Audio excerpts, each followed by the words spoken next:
Hello and welcome, esteemed gamers, friends, listeners. It is Leighton here from Leighton Night with Brian Wecht, and I just wanted to tell you that if you're looking to get even more podcast goodness to put in your face, then we've got just the thing for you, which is the official Leighton Night Patreon.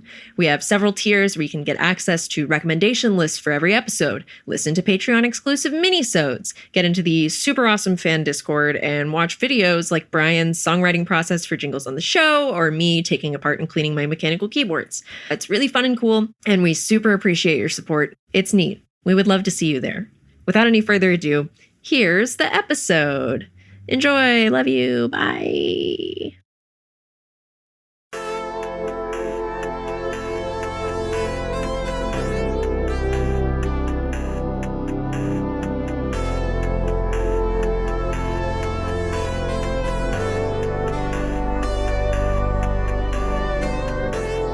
I remember not living here and just every single podcast, you're like, oh yeah, the parking lot of the Whole Foods 365 on Glendale Boulevard is a real nightmare. And it's like, I don't know what the fuck you're talking about. And now it's me just constantly bitching about the parking lot of the 365 on Glendale Boulevard. But did you want to know?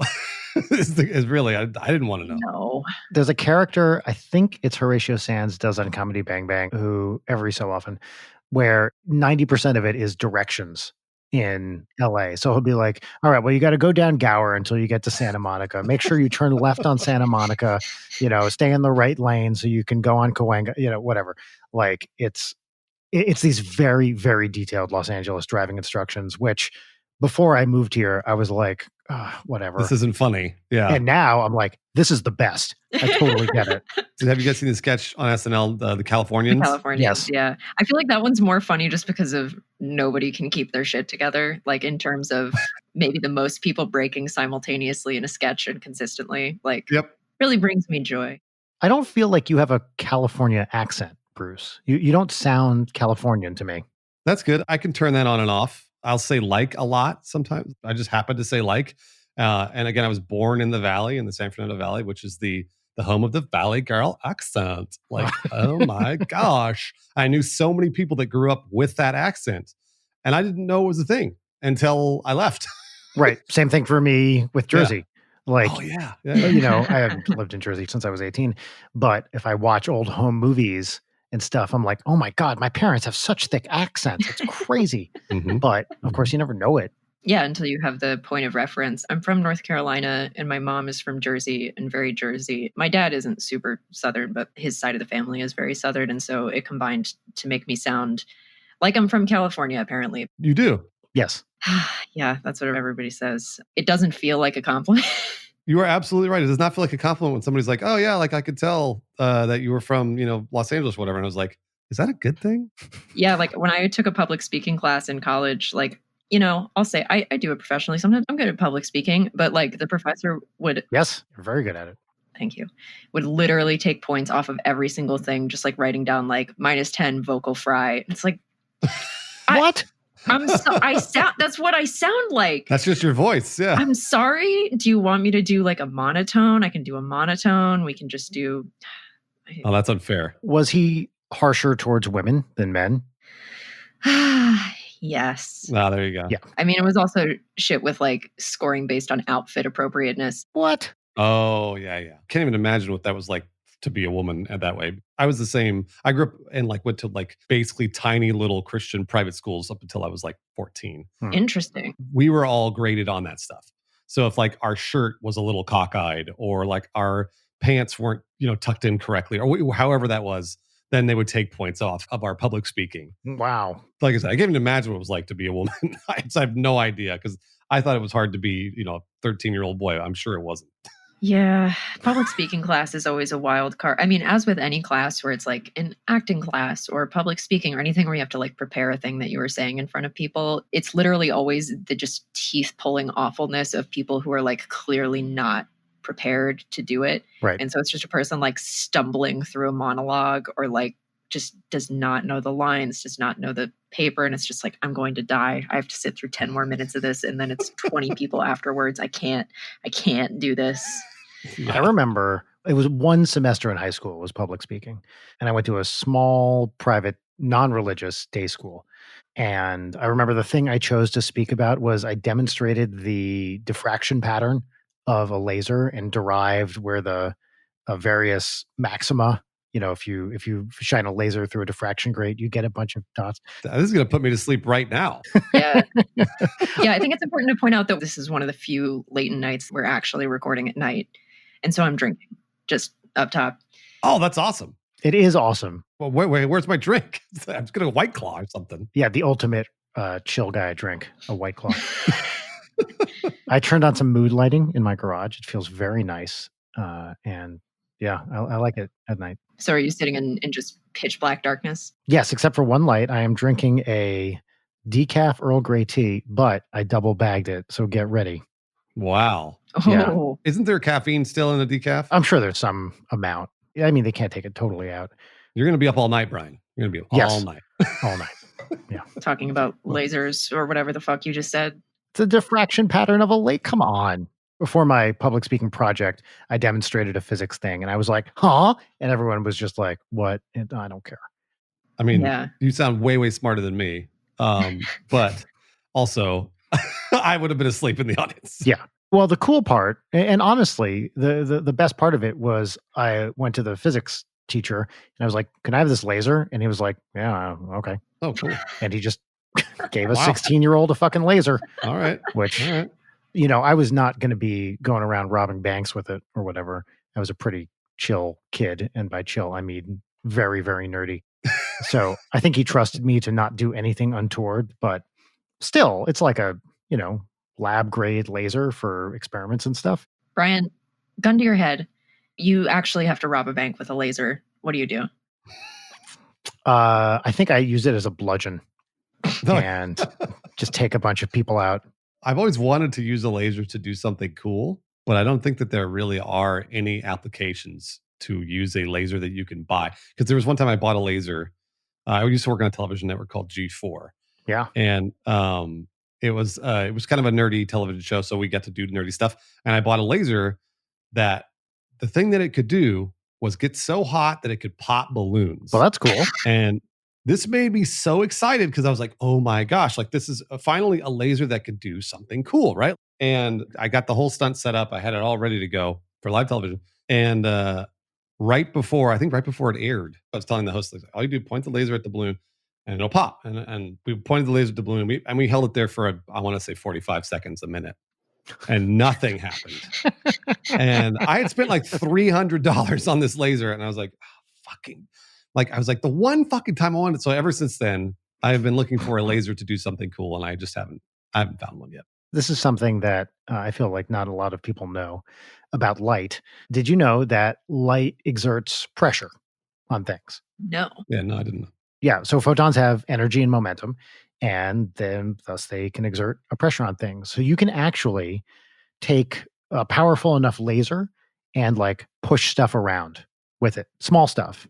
But there's a device that some people use in labs called optical tweezers, where you're using targeted laser beams to push very tiny things around by using pressure differentials with the lasers. I totally get, because I was a scientist, like why this is true. But the fact that you can push shit around with light, there was a picture in my like freshman physics book of a laser holding up like a little tiny glass bead or something.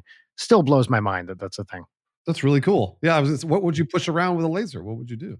The person I know who used it was a biophysicist who worked on mouse brains and would like implant shit in mouse brains, like real live mice. They would crack open their skulls and put electrodes and stuff in their brains.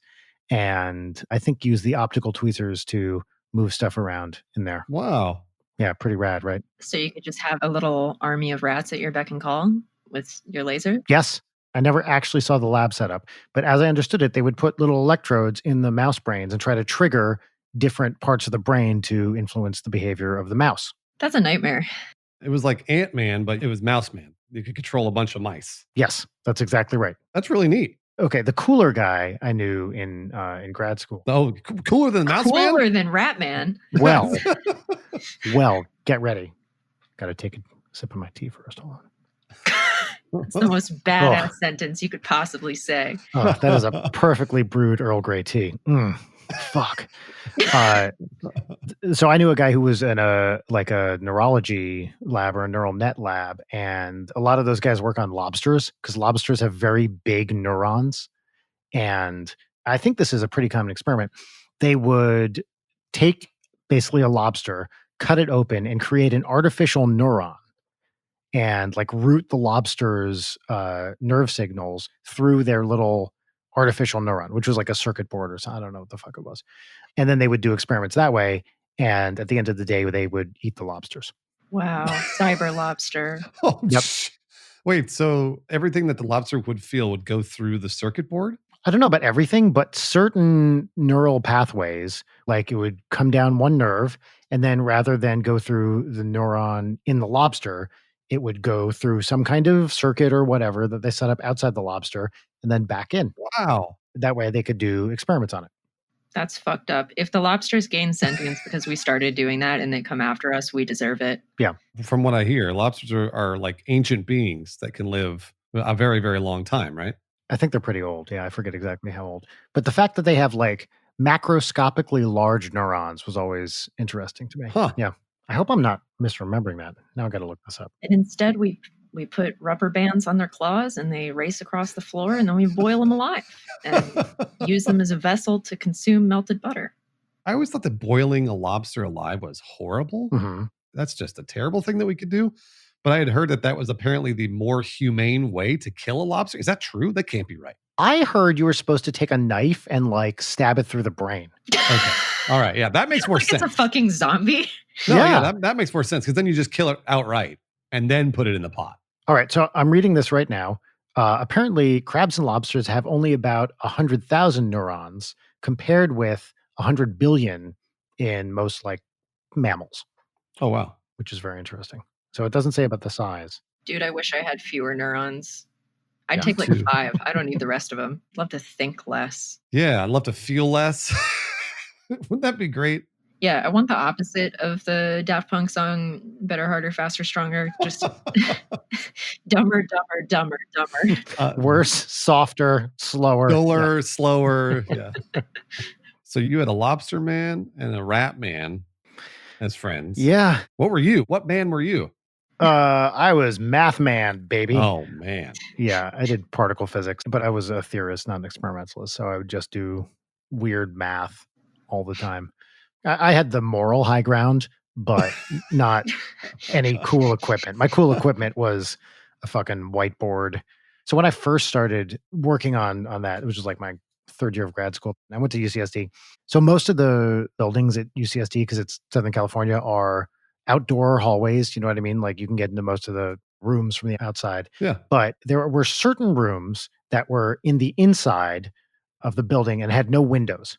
And they stashed me in what was a computer graveyard, Hell yeah. which had computers from the mid to late 70s, these old like VAX virtual terminals, Mhm, mhm. black screen, gray type things. And I was stashed in a windowless room with a very, very depressed graduate student and a giant pile of computers from 1978. And that was my vibe. Wow. Go ahead and pitch that to HBO. That's like a Halt and Catch Fire, but boring. Dude, yes. I haven't seen that, but I've been meaning to. Is it awesome? When you emailed me and you said, hey, like have something pop culture ready, I had a couple other things primed, but honestly, go back and watch Halt and Catch Fire. Cool. Halt and Catch Fire is some of the best television you've probably ever seen. I've heard people say it's incredible. Yeah. It really is. And it kind of has no right to be as good as it is, but it's just so good. And also I have a huge crush on Lee Pace. Dude. Oh, he rules. Yeah. Yes. Lee Pace is like the coolest fucking dude in the world. And he's the lead throughout that show. Can I say my first Lee Pace experience was Pushing Daisies? Have you seen Pushing Daisies? Yes, I of have course. not. The best. Oh my God. So it was probably on in the late 2000s, 2007 or 2008.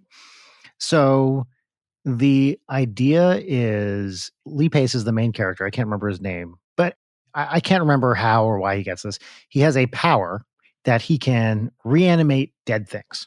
no matter what it is. So dead fruit, he touches and it comes back to life. Dead animals, dead people, same thing. He touches them once and they come back to life.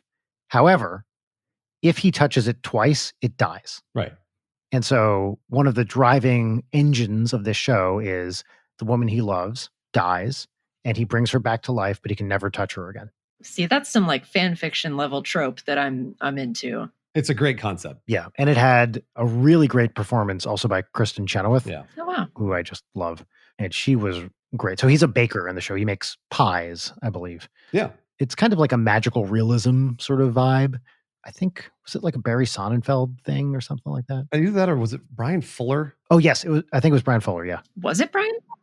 I was trying to remember the name of the creator because it's a very specific creator that made that show. I think you're right. It is. Okay. Because Fuller's gone on to make a bunch of other really interesting things. Yeah, God bless Brian Fuller. Yeah. But Pushing Daisies is great. And also, you would know Lee Pace from, and everybody knows him from this, Guardians of the Galaxy. He is the bad guy. He's Ronan. Yep. Which blew my mind. After the movie, I was like, that was fucking Lee Pace, Yeah. the Pushing Daisies guy.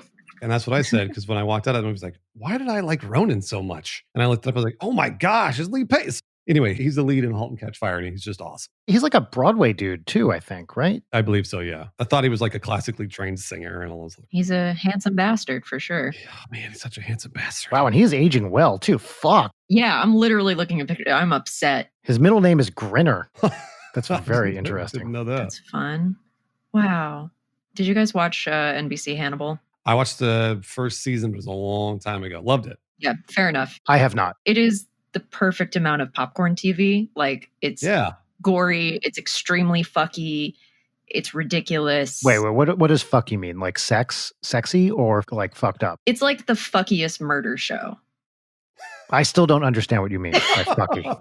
I'm not sure what you don't understand about it being a fucking murder show. It's Brian Fuller. It's like Hannibal and Will are totally, absolutely in love with each other. Uh-huh. And there's murder.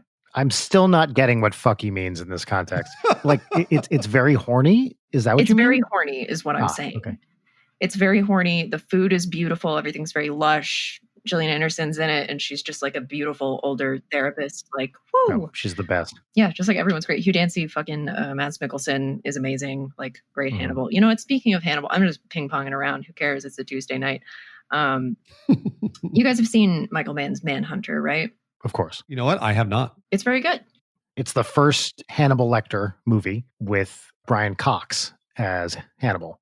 Yeah, and I bring it up because like every once in a while I go back and watch all his scenes from that movie because he's a really fucking good Hannibal. It's like a very different thing. Brian, were you and I talking about this on the show where like Anthony Hopkins is more explicitly creepy, but like Brian Cox's is more like just refined gentleman who does fucked up shit? I feel like we've talked about this. I don't remember that take, but yes, that's completely true. Might have been Jory. Yeah, but like there's the scene where he like, you know, gets the phone and then he's like chewing the stick of gum and like rewiring the phone to get outside of the prison and like scamming somebody to get Will's address. Like it's chef's kiss. So good. Mm-hmm. This feels like a good time to introduce ourselves now. Wow, did we actually decide to start doing that instead of just going the entire episode without introducing literally anybody? Yeah, we had 2 episodes in a row where we forgot to introduce anybody. Whatever. Professionals. Anyway, this is Leighton. Hold on. Welcome to Leighton Night, a podcast. Yeah. That's Brian. No, you have to say the full name of the podcast. The podcast is not called Leighton Night. It has a full name, which I insist that you say. Welcome to the podcast, Leighton Night with Brian. Wait, hold on. So is the full name Leighton Night with Brian, or no? She's still not saying it. The podcast Leighton Night with Brian. Leighton, when I say go, I want you to say the full correct name of the podcast. Okay, yeah. Go. Wecht. Perfect. Wait, that's all it's called? Wecht? I can't believe you're making me say this. It's called Leighton Night with Brian Wecht. And my name is Brian Wecht. This is Leighton Gray. Hi, that's me. Mystery guest. Would you care to introduce yourself? My name is Bruce Greene. I have been making content on the internet and on television for about 15 years now. And it's probably something pop culture-y or video gamey or, you know, something like that. Mm-hmm. Hot damn. Where might people know you from? Just to give a couple examples. They might know me from a brand called Inside Gaming that was on Machinima. They might know me from Rooster Teeth, from a brand called Funhouse there. Like I said before, I worked at a television network as a producer at G4 on a show called Attack of the Show, which was Yeah. a show nobody watched, but we worked very, very hard on it. But I feel like I hear people talk about it a lot. You know what I mean? Yeah, like the cultural impact. Yes. Well, first of all, Leighton, do you know what Attack of the Show is? No. There we go. Okay, so that's good. I'm glad that you were honest because nobody knew the show when we were working on it. So we were working on it because, Brian, you're right. People have come up to me and been like, oh my gosh, I loved Attack of the Show, blah, blah, blah. I wish it would come back, et cetera, et cetera. And we would look at the ratings once a week for Attack of the Show. And no joke, we would see it would be like 30, 40,000 people watching it, which is terrible on a televised network, by the way. That's horrible. All of us were just like, what the fuck? Why are we like, because we worked so hard on that show. We're all very, very proud of the show we made, but nobody watched it. And so when I hear people now being like, reminiscing for Attack of the Show, I was like, you didn't watch it. It's like, why would you reminisce for the show you didn't watch? Why weren't you supporting it? So it's funny to hear that now, which is great. I think it's great that people remember it fondly. Brian, did you watch the show? I definitely saw at least one episode, but I did not watch it regularly. Yeah. Yeah. I mean, we this was a daily hour-long live show, Monday through Friday, the whole year. When was it on? Like what years? Oh, it was on the years of 2005 to 2012, I believe it was. Yeah, okay. I feel like I didn't get G4 or something. Is that even possible? Again, I don't want you guys to apologize. No, I'm not. Believe me. I wasn't planning on apologizing. Okay, good. All right, good. I'm trying to understand if I could have physically watched it had I chose to. The answer was probably no. Yeah, because I remember hearing about G4 right around that period and being like, oh, dude, that sounds great. And then my cable provider in Jersey or wherever, I guess, Massachusetts, et cetera, didn't have it. Yeah. That was a major problem. I was enamored with the idea of what it was because it was just television about video games. It was pop culture television before that really existed. Yeah. And it was a channel. That's all it did. So the first thing I did when I moved to Los Angeles was apply at G4. I was like, oh, I can't wait. I got my degree in computer science. So I was like, well, I can either program computers or work in entertainment. The two natural choices for a comp sci major. Yes. Yeah. So I ended up working in entertainment. So that was the reason I ended up working at G4 and loved it. And so when I left, I was like, well, no one will ever talk about that ever again. And now people are always like, oh, I remember that show. And oh, man, what happened to that? And it's like, what? I guess it turns out when you do a daily show for many years, it kind of aggregates, right? Yeah. And enough people will have seen it or seen clips from it at some point along there. And so you guys also would have been there in the early days of YouTube, right? Very early, yeah. Just when it was starting out, yeah. So probably, I would imagine some things were clipped and put on in 2008-ish when YouTube was really kind of getting rolling. That's exactly right, yeah. And also the higher ups then at G4, wise as they were, did not want to post anything from our television show on YouTube. Oh, come on. Because they refused, because they weren't going to make any money off of it, et cetera, et cetera. And all of us were begging them to, move into the fucking year 2000 and they wouldn't do it. So yeah, here we are. And now, of course, whatever, 10-ish years later, shows are written entirely to be clipped and then placed online. Yes, sir. That's wild. So anyways, that's what I did. And that's what I do is currently I create content on Twitch right now. So oh, nice. Just today I streamed the new Destiny expansion because that just came out.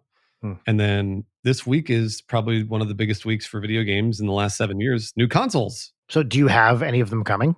Or do you have any of them already? I actually have the Series X here. Nice. It's awesome. It's terrific. And then the PlayStation 5 we pre-ordered. And ideally that will be here on Thursday when it comes out, the 12th. So yeah, I mean, it's my job. So I've been trying to make sure that I get them on time and, be able to stream it the day it comes out. Mm-hmm. Of course. Right. But also I feel very lucky that it is my job that I get to do that. Yeah. So that's what I'm streaming is the new console stuff. Oh, that's awesome. That's lovely. It's such a great week to have a nice gaming thing, given all the craziness that's happening. Yeah. One might even say it's a great time to be a gamer. Oh man. The word gamer is one of the worst words I have ever heard. And I don't want to ever hear it again. It's one of those things that I started doing ironically of calling everyone gamer. Absolutely. Yes. And that's how I know, a good friend lives in my neighborhood. And if somebody just screams my name on the street, I'm going to be upset.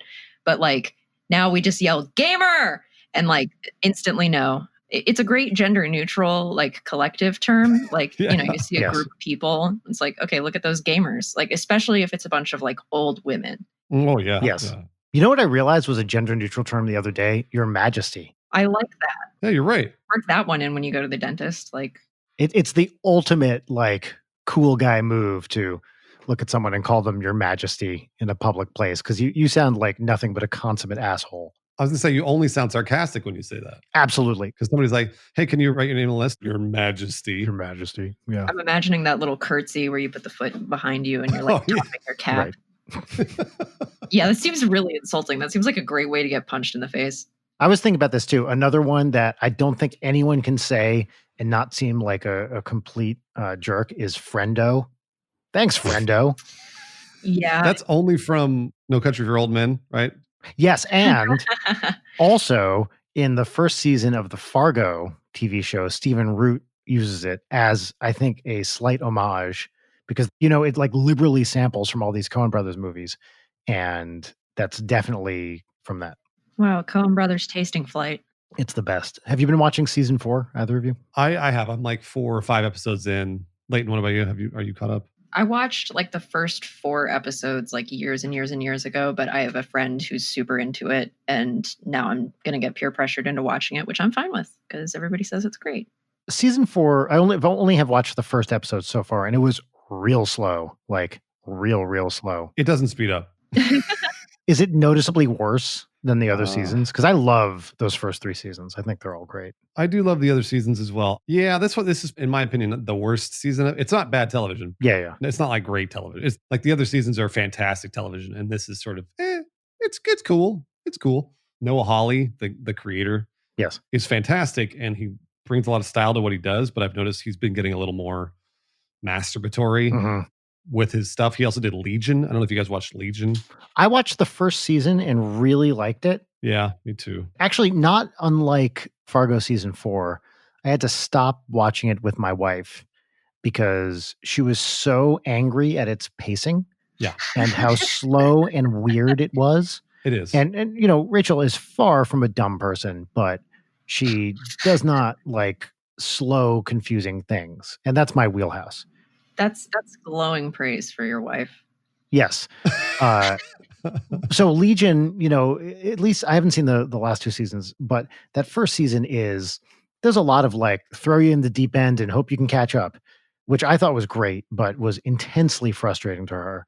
And in fact, we started to watch Fargo season 4 together. And about 5 minutes into episode 2, I was just like, look, we do not have to watch this together because I can tell you hate this. And so she opted out of that. Let me tell you, Legion, the first season is pretty great. Yes. The second season, not too bad. The third season, holy shit. Like Terrible? It's not terrible. It's exactly what you just described. It's slow and confusing. And I like Noah Hawley. Yes. So like, I was just like, this is too much. So it's the same with Fargo season 4. So I was just like, I brought like my fiance Autumn. I was like, all right, we're going to watch Fargo because she hadn't watched Fargo. And I was like, oh, you're going to love it. And then we put on season 4. Oh, yeah. And it's just like, I'm just like, come on. Season 1 is by far the best, like by a long shot. It's so great, start to finish. All-time great performance by Billy Bob Thornton and Martin Freeman. Both of them are the best in it. Yeah. I really, really love it. Yep. Sorry, Leighton. I'm not sure if you've watched any of these, but it sounds like you haven't even gotten to the first season yet, which is great. You should totally watch it. It means that I have content ahead of me. I mean, I can't even finish watching shows that I fucking love. Like, was watching The Boys pretty religiously, fell off. Oh, The Boys is great. I know. I'm just rewatching it, season 1, with Rachel, who has never seen it before right now. Oh, what's Rachel's take? She loves it. Loves it. It's super enjoyable. I got to like halfway through season 2 and then I stopped catching them live and I was like, oh, I'll save them so I can watch them later. And they've been sitting in my to watch them later pile for however long they've had. Time is fake. I shotgunned 4 seasons of The Sopranos, got to the season 4 premiere and then was like, I can't pay attention to things anymore. And so what do I do instead? I sit and I stare at a wall and it's very intellectually stimulating and emotionally fulfilling. What a wall. But you're thinking though, right? You're using your brain. That sounds like something. As we said, worse, slower, weaker, duller. That's what I'm trying to get. Gotcha. I do have lots of wall staring options in my apartment. You know what? Does every wall have a woman with her titties out? Yes. Wow. Are we talking about Brian's house or? No. My house. Oh, no. I have a 6-year-old. I'm not going to titify my my house. Yeah. Yeah. Although, knowing my 6-year-old, she would love it because she just walk around going boobies, boobies, boobies, boobies, boobies, boobies, Well, I boobies. mean, that's what I do all day. Yeah. Yeah, for a second I thought I was exaggerating, but I actually do not think I'm exaggerating. I think the one that does not have titties has a statue of titties and then a skull on the wall, so I think it counts. Okay. Yeah. I'm going to say that counts. I was going to say before, tell me if I'm wrong about this. I feel like we have Jacksepticeye to thank for really blowing the term gamer up in the public consciousness. I noticed him using it a lot before almost anyone else. I'm sure other people were, but I feel like he was using it publicly in a way other people hadn't. And then from there, it exploded. Do you feel like that's accurate? I was in so many marketing meetings with so many people for so many years where they would talk about what gamers liked, so that when I would see people use the term like publicly or sarcastically, like Leighton was talking about, That's what I'm talking about. The way Leighton is talking about using it, where you're like, "What's up, gamer?" it's hard for me to tell now. Like gamer as term of endearment. Yeah, because like I don't even want to hear the word anymore, but I'll say it sarcastically, like "What's up, gamers?" But yeah, Jack was definitely one of the first people to start doing that, and I'm glad he has. I guess Aaron and Dan have done it to a degree. I know Aaron says a lot. Every time I see Aaron, he does that. Yes. Well, he does it. Allie does it, of course. Like a lot of Grumps people do it now. Fucking Jory infected me. That was the turning point for me, as with most of my vocal patterns. Now I blame Jory. Yeah. But I feel like Sean was an early pioneer. I could be wrong. Wow. Gamer pioneer. Yeah. He's the one we have to thank now for every YouTube video starting with "What's up, gamer?" Yeah, rather than "Hey guys." That's true. What's up, guys? The worst. Now when I try to find like tutorial videos or like any other content on YouTube, I'm like, I'm going to sort by like 9 years ago. I need an old man who does not know how to film this, whose head is partially out of frame, just slowly explaining me in the worst way possible. Like, I cannot consume the, hey guys, today we're going to be talking about blah, blah, blah, blah, blah. Like, yes, that's terrible. an energy I cannot match. But I can match tired old man teaching me how to solder energy. Audrey has started watching Hamster Maze YouTube videos, which are a whole subgenre, which I didn't know about. Has either of you ever seen these? No, I'm looking this up right now. Hamster? Never. I mean, it's exactly what you would think. It's like, haunted hayride, hamster, Halloween, or whatever. What? This is awesome. Yes, it's very cute. And at least in the ones she watches, there's a lot of like, very shitty After Effects fire and, things put on after the footage is done, just editing stuff. And it's clearly many, many, many takes trying to get this fucking hamster to go through the maze. And there's a lot of like air horns and sirens for probably the least climactic thing you have ever seen, which is just a tiny little hamster walking through a maze with like a fucking devil skull or whatever. Yeah, I'm watching one of these right now. She really, really loves it. And I got to say, it's great kid stuff. Although one of the Halloween ones she watched was pretty graphic, which I did not expect when it came to hamster mazes. Like, what do you mean graphic? Well, by graphic, I mean a little intense. So a lot of like, certain death this way, echoing realities of the world that I don't particularly want to have to explain to her at the moment. Yeah, I mean, like you walk to the store and you have to walk past a bunch of spinning saws that are coming at you. Yes. Yeah. But I was not aware of this genre, and there's a lot of them out there. The diegetic sound of the people shooting this, where it's just them like, fuck, turn around, no. Yes. Oh, there's clearly a lot of it. There's a lot of like cuts where you're like, okay, that's not the same position that hamster was in beforehand. I wonder how many of the hamsters die during shooting, which is probably non-zero. I mean, generally hamsters just die. Yeah, that's true. I feel like I was around for the deaths of like several friend hamsters where it's just like, well, I guess they're fucking dead. All right, shoebox time. Yep. I'm very glib about the death of a hamster. As we all know, the death of a hamster at any age, but especially as a child, is like too much. I want to hear about pet death when you guys were children, because Ooh. I think it's something we're facing over here pretty soon, unfortunately. Yeah. Our dog is a little bit ill at the moment. And oh no. How long has the dog been around? We've had her for 4-ish years, but she was a rescue. And so she's like 11-ish years old. So we got her as an old dog. Oh, man. Yeah, it's a bummer. She was just diagnosed with an inoperable mouth tumor. Oh, no. Yeah, which is only going to get worse. There's like nothing we can really do about it. There is something we could do, but apparently it would cost like 20 grand, which Of course. we cannot spend on a dog. And Yeah, that makes sense.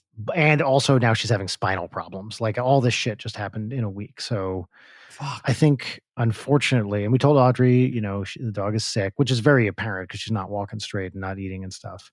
So I think we have months left. And I've been thinking a lot about, I definitely went through a couple dog deaths when I was a kid, not a little kid, but, probably after 8 or so. But I'm curious if that's something you two grew up with at all and what you remember about it. I mean, I had 2 real person deaths like very, very young. So I feel like everything after that was kind of like, oh, this is easy. Mhm. So maybe not the best advice on my end other than, I don't know, just be honest with her. Like, Yes. it's such a tricky situation. We're definitely not doing the Coco went to a farm thing. Yeah. Similar to Leighton, actually, my grandparents died very early on when I was a kid. So goldfish or a cat or whatever, it didn't matter.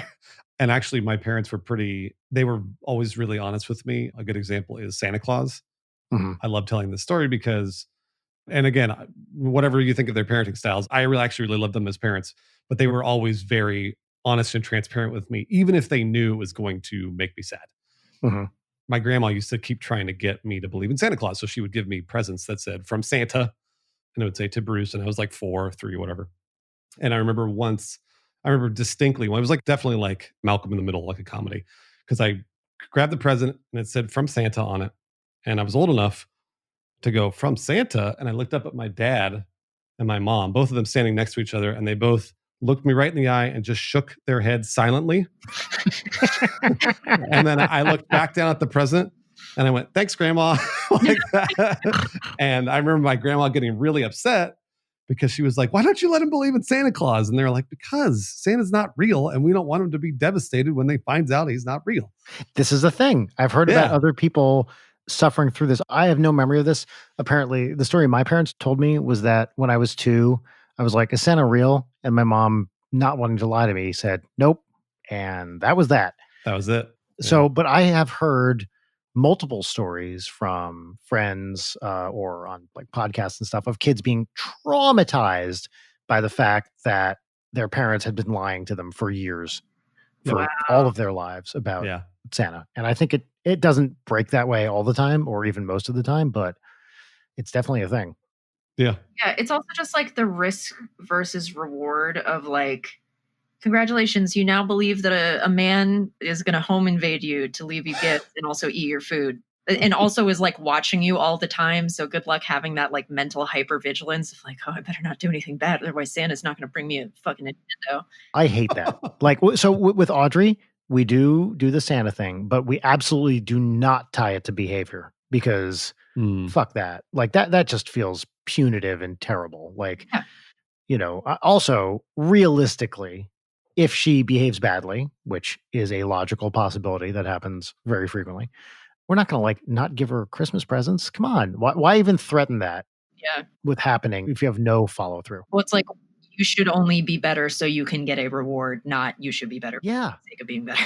No. Just to be good. Yeah, right. Exactly. I guess that's the line, be good for goodness sake. Then why are you doing a whole song about Santa's just fucking obsessed with children and watching children's behavior? Like, weird. Same thing with the elf on the shelf and that bullshit. I absolutely am not going to do these like surveillance state things. Surveillance state Santa? Yeah. Yeah. Oh, that's an awesome song idea. Surveillance state Santa. Yeah. Oh, man. It's like, I guess we're coming up on the Christmas season. Yes. I was in a store today in Petco, in fact, buying senior dog food for our old sick dog. And they were playing Christmas music already, November 10th. Awful. I'm going to go on record. I fucking hate Christmas. I'm not a holiday person. I've said this before. Oh my God, sorry. I've just been watching this hamster maze in the background and it's stressing me out so fucking bad. Oh, he got a treat. Okay. The thing fell on his foot and it was a big old close up of the thing on his foot. No, it's going again. Okay, I'll stop watching it. Turns out, by the way, hamsters are not smart. No, They really aren't. of course not. So you hate Christmas. I'm a big old Christmas hater, which I think like, you know, sometimes you look at a person after knowing them for like a little bit and you can probably guess like 50 things about them. I feel like you could probably suss out that I am a Christmas hater. I hate Christmas music. I never need to hear it again. The only Christmas song to me, literally just for irony purposes, is Last Christmas, which is the greatest song of all time. Everything else die in a fire. I don't want gifts. I like to give gifts. I would not like to receive gifts. I do not wish to be seen. You know, I especially don't want to be perceived by a man who lives in the North Pole with reindeer. Like, I don't want him to look at me. I don't think anybody really wants that. No, exactly. We've created this beautiful seasonal fantasy about a man watching you. Nah, yeah. I don't think anybody wants that. It's ridiculous. It's like, what if Jesus had a funny hat on? I've been really bad with the blasphemy lately. We could just put a funny hat on a picture of Jesus and call it a day. We don't need to have a Santa Claus and a Jesus. Exactly. That's not blaspheming. That's just style. I saw this picture of Jesus. He was wearing a really funny hat, which had thorns all over it. Oh, man. We might cut that out. No, that was a great joke. That was a great joke. Yeah, seriously. Are you going to go see the mall, Jesus? Wait. Sorry. Took me a second. Yeah. Yeah, go see mall Jesus and you can throw a stone at There are churches that have like live nativity scenes and things like that, right? They must have. Absolutely. I grew up in those churches, and actually it always turned into a disaster because it was like there would be like children around, like, and the children, you know, they can't control themselves and they're always messing with their costumes and stuff. Like, that was great. But just so you know, like, I grew up in the church and I loved church. Actually, my parents, again, were really great about that. So if something funny happened at church, we were allowed to laugh at it. You know, like, it was great. Yeah. So I have very, very good memories of my mom and I being in church, making fun of what church was, which was great. What denomination was it? It was just like generally non-denominational Christian. Mm-hmm. So I wasn't Catholic, but it would be like, you know, a random Baptist or a Lutheran or whatever. We weren't strictly down the line on anything. But a chill version of Christianity. Super chill. And again, like, my dad was a pastor. So I didn't really. Okay. Yeah, yeah. If things went wrong, my mom and I, we knew, and we thought it was hilarious. So good. That's great. Yeah. So, and you know, my parents didn't take things very seriously. There's a difference between religion and spirituality. So yeah. And they taught me that very early on. So I had a great time at church. I really loved it. And because I didn't take it too seriously. I feel that's the way it should be. I got really lucky because a lot of people did not get that. No. So, yeah. I love that attitude towards religion. Like, believe it if you're going to believe it, but like, have a sense of humor about it. And and realize that not everybody is going to believe it either. And you got to be cool with that. Absolutely. Yeah. We're not doing this year, but in the past, we will often go to Minnesota to see Rachel's family for Christmas. Mm-hmm. Rachel's parents are very interesting. Her dad's been dead for many years now, but I'll talk about them in the plural because they're both like this. They are very, very devout Catholics who are very, very liberal. Yeah. Which I didn't realize was a thing because I never saw that growing up in Jersey, but it was like a Vatican II, late 60s, 70s kind of version of Catholicism where, you know, things got kind of chill for a little bit. Like Vatican II, if I remember correctly, changed the masses from Latin to English or whatever language people were speaking in wherever they were. Mm-hmm. And there was this like very kind of classic, like hippie Christian thing from the 60s and 70s, which they were definitely a part of. Anyway, the point being that one of these Christmases when Audrey was, I don't know, 3, 4, something like that, she went to church with Rachel and her mom on Christmas Eve. I opted out. I feel like a hypocrite being in a church because I am a very devout atheist. I have no problem with it, but I don't like to be there because I feel like it's disrespectful to the other people. That makes sense. And so anyway, Audrey, in case this isn't obvious, we have not raised her in any kind of religion. She just is. So she had not had a lot of experience in church. And so they do, you know, the first, 10 minutes, and there's a song, there's a hymn, etc. And then they go to the next hymn about 10 or 15 minutes into the service, and they start singing about Jesus. And Audrey, very audibly in the back of the church, goes, "Jesus, again?" That's awesome. Yes. Yeah. I had not realized that was kind of the point of the place. And apparently all these, you know, very kind Minnesota people just lost their shit at this very cute little kid who was just like, "What? Again? Jesus, wow. You guys talk about him a lot." Oh my God. I mean, they're right. Yes. She's not wrong. Yeah. Yeah. It can be a little hit you over the head sometimes. It's been so interesting marrying into a Catholic family. I knew nothing really about Catholicism. So my father was Jewish. My mother was Episcopalian, and I was taken to an Episcopalian church growing up. Judaism had like no real, from a religious point of view, no real presence in my life. Mhm. So I knew the Episcopalian version of Christianity, which was very, very chill. And I had no relation to Catholicism at all. And it's been very interesting marrying into a Catholic family and just seeing all the ritual and all this stuff that is pretty foreign to me as an outsider. Yeah. It's pretty metal. Yeah. Mhm. It really is. It's interesting too, because I haven't been to many Catholic churches, but I dated a girl who was a Catholic for a while, and we would go to her church, every Sunday or so. And it was a really interesting switch from what I came from, which was even more chill. Yeah. Because I mean, like, I think it's funny you talk about how relaxed a Catholic church was, and I think our church even aimed to be more relaxed. Like, it was just more just kind of like come and hang out with your friends, and like if there's a lesson to be learned today, then great, then you learned it. Oh, yeah. And then if you didn't, you didn't. And then you move on. And hopefully it's a good place that you like to be. Yes. That's the interesting thing about church is that it's so weird how that got lost along the way, where it's just this place that it should be a place that people want to come. Not that they feel obligated to go or that they hate being there. That doesn't make any sense. That's exactly the opposite. Yeah, it defeats the purpose. Yeah, it defeats the purpose. Yeah. So it's so weird. I'm not giving input because I have strong feelings and I have family who listen to this podcast, and I wish that they would not, but that is the way that it is. Shout out. I will say that I think the chill Catholic Church is probably in the strong minority of Catholic churches. And Yeah. I don't really know, but I know there's a lot of like hardcore Catholic stuff going on. And I think it depends on where you are, like geographically, and your specific parish as well. Yeah.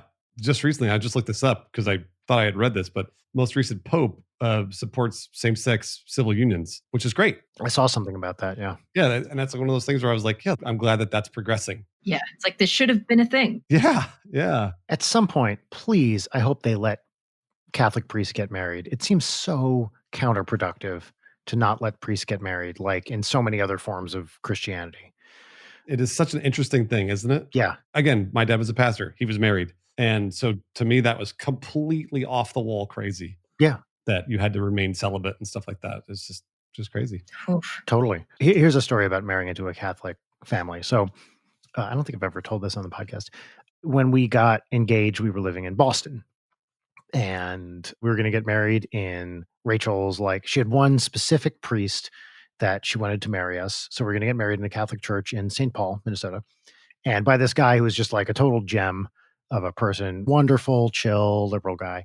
But because we were living in Boston, if you are going to get married in the Catholic church, you have to take what they call a Pre-Cana, which are like marriage classes. And we had to do it in Boston, which is apparently, makes sense in retrospect, although I hadn't known it at the time, is a very conservative Catholic city, despite being a pretty liberal city overall.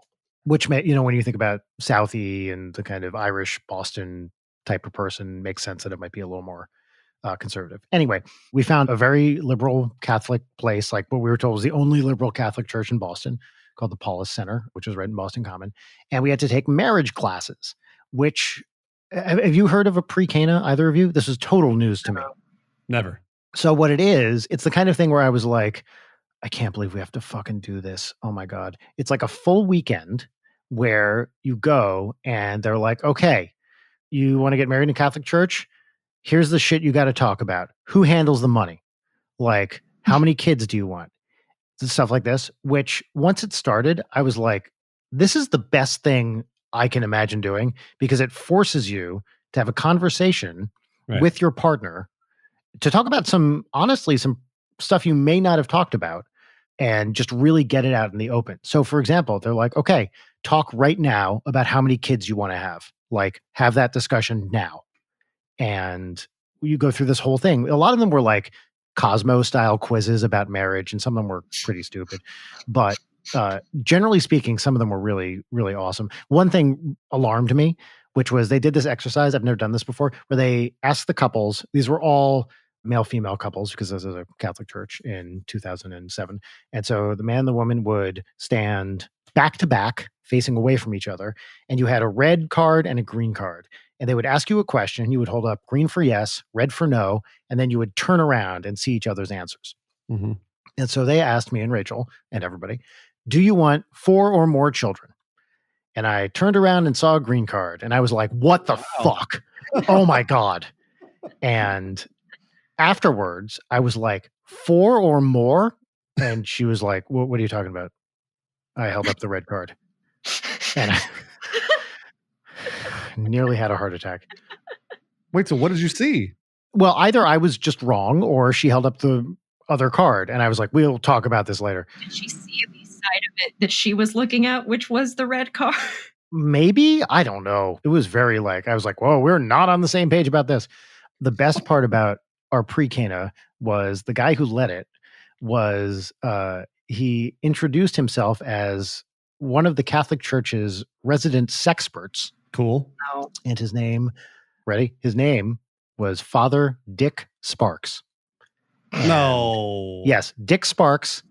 And he wrote a column in some Catholic magazine about sex and marriage. And he was this short, portly, 60-something-year-old man. He was the sweetest guy. He was so, so nice. His office had all this he was really into Western stuff. He had cowboy stuff all around. And at the end, once you get through this thing, he goes, okay, here's the last thing. We're all these couples, probably 20 or 30 couples there. Here's the time where you can ask me any question at all. And I will answer you as, just honestly, whatever, off the record, doesn't matter. And so someone asks him a good question, which is, can you have non-liturgical music in your wedding in a church?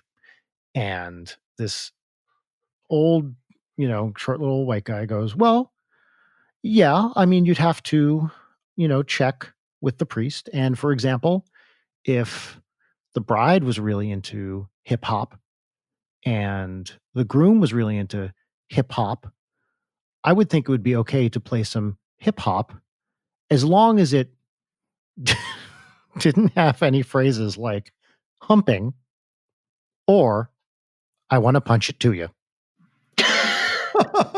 Wait, what? I want to punch it to you with Dick Sparks. Yes. What is that? I heard Father Dick Sparks, a very, very sweet man, say the phrase, I want to punch it to you. Is it? Oh, hold on. Is that a phrase in hip hop music? No, there's no way that's a phrase. In hip hop. Yeah. In hip hop. Right. I'm sorry. Yeah. In hip hop. Also, I think I found Father Dick Sparks. Oh, I haven't looked this guy up we've been married 13 years. So probably about 13 years. Yeah. I Googled him and it looks like, he's just giving talks around the nation. I love this guy. I don't want to belabor this too much, but he did something else that I thought was really, really awesome. So basically, this is the dude that has to sign off on everything in order for you to get married. If he says thumbs down, you can't get married. Maybe there's some appeals process, but I don't know. But at any rate, at the very end of the thing, you schedule a time to come back and he meets with the couple together and individually.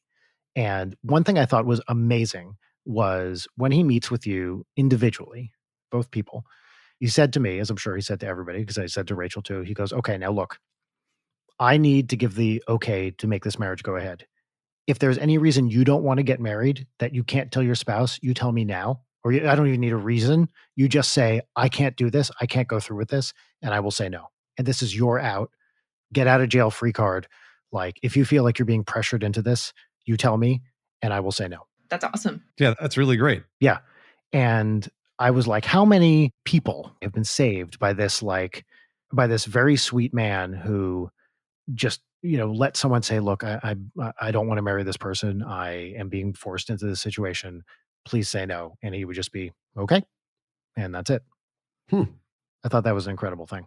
I want to say we're pretty lucky for having these these experiences at church because like I said, I know a lot of people have not had these experiences. Yeah. Yeah. Yeah. I will not elaborate, but I heard Leighton go, yeah, and that was it. Yeah. I'm very jealous of people who had positive experiences with it because there are so many times where I'm like, damn, this would be helpful. But I'm a heathen. I mean, I grew up with people at the same church that had different experiences than I did. Of course. And it was mainly because they were being brought up by people who were forcing them to go or forcing them to live a certain way, or who knows, whatever. And I always felt terrible. I don't know how to address that sort of thing, because it's like that's between you and your parents, or that's between you and your family, or who knows. Yes. Yeah. So you went to religious schools all through high school? Yeah. So for the most part, I went to private schools that were like smaller private Christian schools. There was one in the Valley that I went to, but I kind of bounced around from a bunch. My parents were, by the way, were not rich. They were on the opposite end. They were poor, but they wanted to make sure that they could put me in a good school. The one thing they ever did that I'm still thanking them for now is they saved for my college education. Oh, that's awesome. Yeah. And so when I got to college, I went to UCSB in Santa Barbara. When I got to college, I only went there for a couple of years. I did city college through there too to save money. But when I went to UCSB, they paid for it. And I didn't have any college debt. And I was so fucking lucky because of it. That is so great. Yeah. Wow. What a gift. Yeah, it was a gift. So regardless, when I would go to these schools, I would come home and ask my parents. Because there was one specific example was, I remember I was like 6 years old out on the playground and somebody threw a football really, really high. And I was standing next to a kid and I said, "Oh my gosh," like that, just as a kid would do, right? Yeah. And the kid next to me pointed at me and said, "You said, 'Oh my God.'" This is a big deal, taking Right. the Lord's name in vain, right? Yes. And so I was immediately escorted to the principal's office, and they brought me there and they said, "Did you say that?" I said, "No, I didn't say it. I didn't say that's not. I wasn't taught to say that. I don't say that." And they're like, "Well, we'll call in your parents." So they call my parents. My parents pick me up, and they're like, "Well, we're going to discipline him right away," and blah blah blah blah. And I get in the car, and my mom turns around and goes, "Did you say it?" And I said, "No." And she went, "Okay." That was it. That's all it took, because my parents knew me. They knew who I was. Would they have cared if you had? I mean, they wouldn't have cared. They wouldn't have been like, "You're grounded," or it wasn't anything like that. It was just more of, they probably would have been like, "Hey, try not to do this." Because that is the thing. That is something they teach you. Like when you're growing up Christian, you're not supposed to take the Lord's name in vain. I totally get it. But again, my parents weren't going to bend me over and slap me or Yeah. lock me in a room or anything. They would be like, "Hey, just try not to say it." But I didn't say it. So it didn't matter. Again, so thankful because my parents believed me. They believed me outright. And they knew that the school was being ridiculous. And so, I went back the next day and was the normal kid, just like I always was. So That's great. yeah, I got lucky. So I taught at a religious school. My year after college, I taught at a Episcopalian boarding school in Connecticut. Oh, wow. And this is the Kent School in Kent, Connecticut. And it was a part of the school's life, but in a very, very mellow way. The kids went to chapel and it was required, but I think most of the kids there, well, they definitely hated it. But I felt like it was not a typical religious boarding school. I don't know if that even means anything, but it was like, okay, well, there's the priest. And I think the headmaster was a priest too. Yeah, in fact, he was.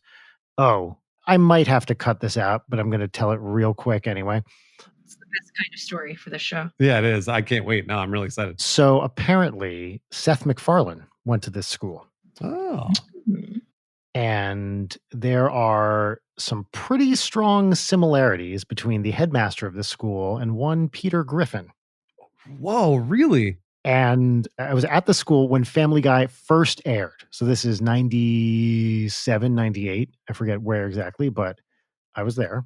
And there was a letter writing campaign by something called, it was like Proud Sponsors USA that wrote, I believe it was Fox, to protest Family Guy. And like, it's we're going to boycott whatever advertiser on the show.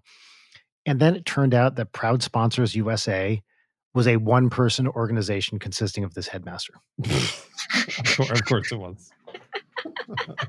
Of course. All right. And that's so fucking good. Everyone at the school was like, well, of course, that's this guy. And that's, Lois is that guy. And blah, blah, blah. So. I want to believe. Yeah, no, me too. Yeah. One of my professors, like my favorite professor in college, went to Rhode Island School of Design, which I guess Seth MacFarlane also went to, but like Fuzzy Door Productions or whatever, that's like the production company. Like it was, their party house essentially that had a fuzzy door. And my professor just told a story about the only experience he had with him was getting the shit kicked out of him at the Fuzzy Door house. I've got a question for both of you guys, actually, because generally the content I create is pretty improvisational. It's very rarely narrative, but I feel like both of you guys have kind of done that sort of narrative content before. Do you base characters that you write off of people you know in real life? Is that a thing that you do? Leighton, I think this is more a question for you. No. Yes and no. I don't know. I think more than anything, it's more writing characters from the perspective of like my experience with a person, like not a person themselves and like their mannerisms or whatever, but just like, oh, I had this either really positive experience or really specific negative experience, or like their traits in this way really fucked me up or were really positive. And so it's like integrating that rather than just like, I don't know, a visual similarity. But I think on the same side of that, there's a lot of like writing a character, you know, whatever else. But I think there's a thing where you unintentionally write people you know as characters, and then in hindsight, you're like, oh yeah, that's totally X person, or like somebody else points it out. Yeah. I don't know. To me, that was the thing that had never really popped into my head. But then when I hear that kind of stuff, I'm like, is that something the creators do? Is just like wholesale rip off somebody they knew? Oh, it's totally a thing for people. Like, yeah, I think it definitely is. Yeah. I don't write enough stuff like that. I mean, most of what I do, you know, is like comedy stuff. And it's not really narrative, you know, it's all the musical stuff. So right. For what I do, it's almost not even relevant. Yeah. Yeah, no, it was the same with me. There's been a couple of times that I've helped write narrative stuff, but it was very, very small or minor. And I just never even got in that headspace to where I was like, oh, you know what? I'll just make this person my dad. You know, like yeah. Yeah, I think more than anything else, it's like me identifying like really small facets of my personality or experiences, and then doing like, okay, here's a negative trait that I have. What if I pushed that up to like 1,000? Like, who is that person? Yes. Like in other directions too, just because it's like, oh, I can know myself and my thought process more intimately than I would know, you know, even somebody who I know really well. Right. Just from in my experience having to do like improvisational comedy, whenever we would sit down and make a video, that's exactly what we would like. I would just turn myself up. Yeah. You know, I would act stupid because I knew it would be funny, or I would act, you know, angry because I knew it would be funny. But those are things I never really thought or felt. However, there is some freedom in getting to do it. For sure. Yeah. This is an interesting thing. I don't derail what we were talking about, but no, impossible. The entire podcast is derailments. I was just thinking about basically the way I would think about making these videos was I was like, oh, I'll just amp myself up a little bit, but people considered it me. They still thought it was me being there, sitting there, recording a comedy video. Oh yeah. Oh, dude. Tell me about it. Yeah. I think we talk about on the show a lot of like you lean into the character and then people only have the character to work off of and assume that you are said character. Yeah. You just kind of live with that specter of a cookie cutter that you unintentionally created and that everyone continually tries to shove you into. It's so interesting, especially having moved over to Twitch streaming now, because now I do this like 8 hours a day, 7 days a week, basically. And I'm more myself than I ever have been. Yeah. You have to be to survive pretty much. Yeah, you do. I mean, you can't amp yourself up for 8 hours. I mean, some people do, some streamers do. And actually, I respect them for it. But for me, I'm just generally myself. So it is interesting to see people get that culture shock of, you know, like, well, wait a minute. I thought you, you know, really, you thought that Disney princesses were fat. And I'm like, what? No, that was a joke I made like 4 years ago. What are you talking about? And they didn't see it as a joke. Like, what? No, we've talked about this on the show before, but I can't even count the number of times people have said, wow, you're actually pretty nice. And I'm like, yeah. This was my experience with you too. I was very afraid of you for like an extended period of time. Yeah. And it's all based on what you see online, which it makes sense. Yep. But it's also a bit. Yeah. Yeah, because you're friendliest people I know. Thank you. But it's hard when everything I do is deadpan. It's my signature comedic style, which means I can't ever acknowledge doing any bits, which makes, in the minds of most people, the bits not bits. That makes sense. I want to talk about Santa Barbara just a little bit. Oh, please. Yeah. I lived there for 10 years. Yeah. I lived there for much less. I lived there for half a year. In 2001, I was there. And I loved it. I thought it was fucking great. I rented rooms from various people in Goleta. But then I would spend a lot of time there. I would drive up from San Diego because I was working with people there. So I spent probably net, a year or more in Santa Barbara. Yeah. But I thought it was such a fun little, I spent most of my time around the university, but I just thought it was a great little town that had more stuff than you would expect for a town that size, It does and it doesn't. Leighton, have you ever been, first of all, to Santa Barbara? No, I have not. Okay, you got to go. Easy trip from LA. It's like an hour and a half with no traffic. Yeah. But don't go to Santa Barbara proper. No, very true. Go to Goleta. Why? Because Santa Barbara proper is cool. Like you can go and get drunk in downtown. Well, obviously when the bar's open. State Street. You can go do State Street or whatever. But the actual, in my opinion, the actual charm of the town exists in Goleta. Yes. Actually, near State Street, I think maybe my favorite bar way up there in the world is nearby, which is Elsie's. Did you ever go to Elsie's? Yeah, many times. Yeah, I love Elsie's. And the Yeah. Mercury also, Yes. which is in Goleta. Describe the vibe of Elsie's. What type of bar is this? It is a wine and beer only bar with eclectic decor, low light, and like they had a Viking helmet in the window. I believe there's no sign, right? No, there isn't. Yeah. Yeah. It was just a reliably chill zone that is one of those places that has been cemented in my memory as like, oh, I love that place. And the times I've been back to Santa Barbara, which is, I lived there 20 years ago now. It's still there, still going strong. I mean, I don't know if it is now, but I hope it survived. yeah. And I think it was the same owners owned the Mercury Lounge, which was in Goleta, closer to UCSB, which was a similar vibe, but had more graduate students. Yeah. I feel like if I get the vibe of you guys, then you both would really like the Merc, which is the Yes. Mercury Lounge. Yep. It feels kind of low rent when you first go in. Yes. Kind of a mid-century vibe, little 60s kind of thing. Yeah. They serve popcorn, like it's like that kind of thing. Board games. Okay, I like that.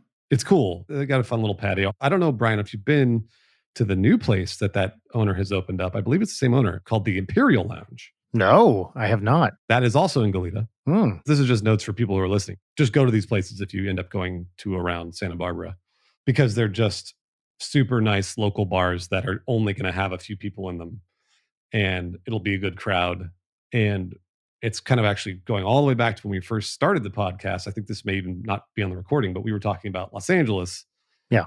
And there are a few bars that exist like that here in Los Angeles that I've tried to find that mirror the Mercury Lounge or Elsie's or the Imperial Lounge. And so like that's always my template, are those places in Goleta. Yeah, how successful have you been on that search? Yeah, I have found one. It's funny, I hesitate to give it away, but I will. It's called the Cozy Inn. And it's over kind of in a West LA territory. I don't know if you guys have ever been to Cozy Inn at all, have you? No. Nope. Oh, this looks fucking sick. Cozy Inn's great. I tell you what, this is no joke, by the way. I want to say every single day the pandemic continues and we are still locked down. No joke. Every day I think about the Cozy Inn and I go, man, what I wouldn't give to go in there and get fucking wasted. That's been on my mind for as long as we've been in lockdown. So I really hope the Cozy Inn survives the pandemic, and I'll do whatever I can to keep that place open. There's one place that I've been that has sort of the same vibe. It doesn't have a patio, but it's the Tonga Hut on Victory Boulevard. I've heard of it. Is it Valley Village, maybe? I can't remember exactly what neighborhood it's in. I mean, it's like tiki drinks. Yeah. Very small. Have you been, Leighton?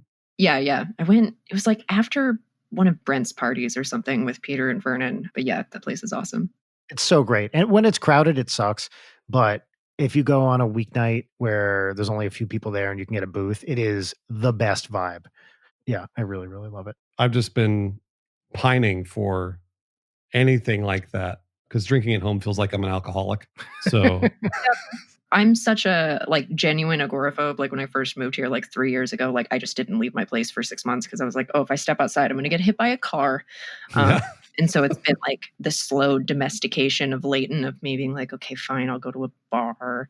And I had really gotten into the groove of okay, I'm going outside, I'm seeing people, I'm existing in public. And then of course, COVID. But yeah, there are a couple of bars in my neighborhood where I'm just oh, fuck, why didn't I go? Yeah. I just want to go back in time and slap myself in the face. Why don't we go on to segments? I guess. All right. So, Bruce, the first segment we're going to do is it's our pop culture recommendation segment. And the segment is fine as it is. It's part of the show and, whatever. It just kind of is there. But the real joy of this segment is its theme song. Oh, yeah. So, you think, oh, but when you hear it, oh, well, it's the total package Okay. It's got everything you would want from a theme song. It's the right length. It's the right volume. It's got the words, the name of the segment in it. It's got everything. You're hyping it up like real big, so I can't wait to hear it. It's amazing. I mean, you're going to be blown away when you hear it. Do you want to hear it right now? I want to hear it right now. All right, here it is. Go. What's poppin'? What's poppin'? All right. I mean, fuck, right? I got to say, you hyped it up too much. Oh, God. You didn't love it? You hyped it up too much, Brian. It was like, we're talking about like Tenet. Like you hyped up Tenet. I was so excited to see Tenet. I went and saw Tenet and I was like, what the fuck? Yeah. Well, you're allowed to not like it. I didn't say I didn't like it. Okay. That's good. That's good. It's good. It just wasn't the be all end all of theme songs. Yes. And see, Leighton, that is how you fucking play along with a bit right there. Did you hear that? I heard the hesitation and I got excited. You let that one hang way longer than usual. That was a real long. I have mild respect for you, but instantly erased by the rest of it. So, Bruce, this is a recurring point of tension between me and Leighton on the podcast. Many guests will just say, I didn't hear it, or should there have been something there? Oh, really? They won't go along with a bit? Some people are stupid. What can I say? People have, lack of patience for bullshit, but, it's fine. And other guests who are people of character, such as yourself, roll with the bit and make me very happy. Anyway, Leighton, what's poppin'? No, fuck you. You always throw to me as this like conciliatory thing. I'm not going first. Bruce. You want me to go first? I'll go first. Yeah, what's poppin'? So I already talked about Halt and Catch Fire, but I think that's like kind of old. I was also going to talk about The Leftovers. I don't know if you guys have seen The Leftovers. No, I have not. I've been meaning to. Yeah, 3 seasons on HBO. It's fantastic. It's fucking crazy. It's the television series that Damon Lindelof made before Watchmen, and it's terrific. And I was trying to think of something new that I just recently plowed through, and you guys are going to laugh at me. You're going to laugh at me. Do it. But I tell you what, Jack Ryan on Amazon Prime Video Really? is fucking awesome. Like, did you guys ever watch 24? Did you ever watch 24 with like Kiefer Sutherland? Oh, yeah. Jack Bauer? I plowed through all of 24 in 2010. I was like, 24 is so I had good. nothing better to do. I was living apart from Rachel at the time because I had a job in Ann Arbor and she was in New York. And I had a lot of time as a single person. And I watched all of 24 in that period. 24 is like the most American show you could ever watch. And that's what Jack Ryan is. John Krasinski's out there busting heads, kicking ass. He's incorruptible. And I fucking love it. And he's good? Is he a good actor? Oh, no, he's great. Yeah, he's great. Him and Wendell Pierce. Oh, I love him. Wendell Pierce is a fantastic actor. I've seen him in 100 different things. Yes. But he is Jack Ryan's like cohort. And he's terrific too. But honestly, everybody in that show is great. And it's got a really good production value because it's Amazon, et cetera, et cetera. Again, this is total like throwaway. Like you could watch an hour of it and be like, well, I don't know what happened, but man, oh man, fucking we got the terrorists. You know what I'm saying? So That's awesome. that's why I like it. Because it was just kind of like fun, nice stuff I could just watch before I go to bed or something. Yeah. Great. Yeah, absolutely. Leighton, what's poppin'? What's popping for me is it's been listening to a lot of 70s porno soundtracks. Hell yeah. Uh-huh. Just want some of that, slap bass and some pan flutes, and you get a little organ in there. Just been listening to the Deep Throat anthology parts 1 and 2, and then let that ride with the radio. It's just delightful. And then I just really pray that I'm not playing it loud enough for my neighbors to hear loud 70s porn music and make any presumptions about my activities here, which actually, you know what, I'm fine with it. Just LA neighbors, it's like, okay, we're going to accept each other's idiosyncrasies here. I'm not sure what you think of me or what your perception of me is. I am a little rat woman, and I know you hear me cackling on my balcony and saying horrible things in the middle of the night. So, okay, we don't bother each other. Eventually I'll stop blasting the 70s porno music. But yeah, that's my what's poppin'. And then I have like an anti what's poppin'. Well, actually, before you move on, I do want to say something relevant to that. Please. Which is, do you know Vampiros Lesbos Sexadelic Dance Party? Well, I know Vampiros Lesbos, but I don't know the Sexadelic Dance Party part. I started watching that movie a while ago, and then I just never... So the soundtrack was released under the name Vampiros Lesbos Sexadelic Dance Party. Ew. It is fan-fucking-tastic. So I highly recommend that particular 70s porn soundtrack. Oh, I'm throwing this on right. It's not really porn. It's like softcore. Oh, no, totally. I mean, I watched like the first 20 minutes of it and it's like, oh, yep, there's tits. There they are. Yeah. There's the vampire tits. but my like anti what's poppin' is my friends and I have been watching really bad like internet themed horror movies, like sort of like Unfriended-esque, but worse. And we watched this movie called Fear.com. Oh, yeah. Fear.com's a fucking classic. It's terrible. Dude, it's awful. I really appreciate that every single time there was an opportunity for the filmmakers to show us somebody's nipples, they did. Hell yeah. Like, I almost wanted to go back through and like count, because every time we were like, okay, we're about to get a nipple shot. We're about to get a nipple shot. And like every fucking time. And then we'd be like, oh, and here's another one. And here's another one. Like, I want the final tit count on Fear.com. Also, it's very funny to me because within the movie, the website that you're not supposed to go to is not fear.com. It's fear.com.com. Oh, Is it really? I didn't know that. Holy shit. I did not realize that the website was fear.com.com. That's fucking great. We were looking it up that like fear.com.com is, yeah, hold on. I'm going to link you guys to fear.com.com. If we click on it, do we go to hell? I don't know. I guess you're going to have to find out. Yep. What the fuck? I'm cursed. There it is. We are all literally cursed now. Listeners, go check out fear.com.com. Oh, I made this website on GeoCities way back in 1996. That perfect tile. Yeah, those animated GIF.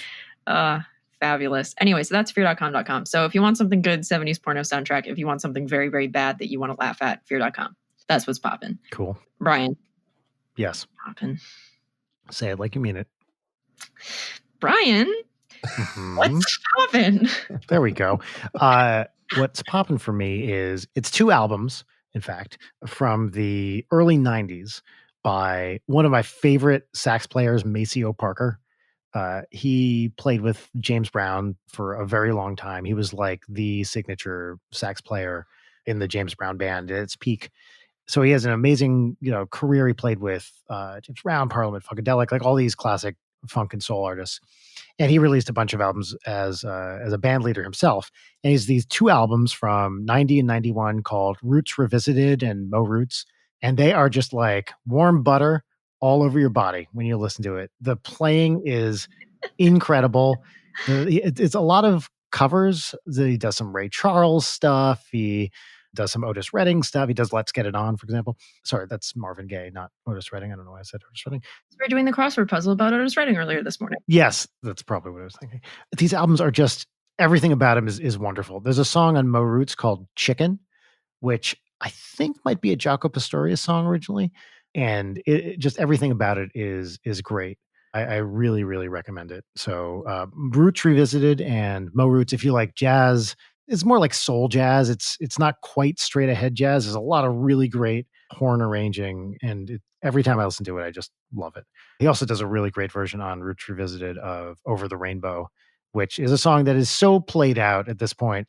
You're like, how could anyone do a good version of that anymore? But it's just wonderful. So 2 Maceo albums from the early 90s. Shall we? Final segment. Yes. Do you want to introduce it, please? You know what, Brian? It's a very exciting day for our final segment. Oh, yes. You're right. So last week, I believe, we made a very special late night promise. And as you all know, we always follow through on a late night promise. Don't fact check me. When we remember them. When we remember them. So this final segment is Peaches and Lemons, which is a gratitude exercise that I stole from my extended family, where we each name 3 things that we're like grateful for, excited about, nice thing that happened, blah, blah, blah. But, it's called Peaches and Lemons. And when we started this show in January, things were quote unquote normal. And so we would do the lemon, which is like a petty grievance, just like a petty, like shitty little thing that you acknowledge. Then you talk about the good stuff. And then COVID.